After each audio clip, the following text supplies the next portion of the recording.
Продолжает помогать семьи мобилизованных в Амгинском Улусе. Там по частичную мобилизацию попали 85 человек, из них по уважительным причинам вернулись 16.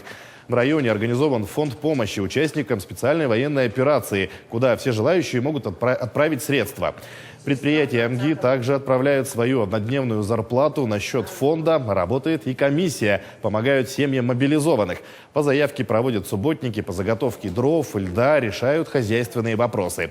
Женсоветы на Слегов сшили 360 аптечек, 250 из которых оснастили медикаментами.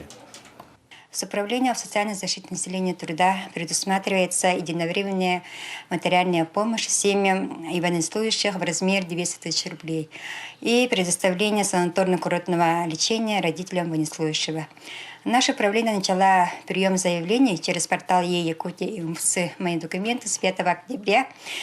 Все поступившие заявления нами практически в полном объеме отработаны. После сверки с воинской части направляется на выплату.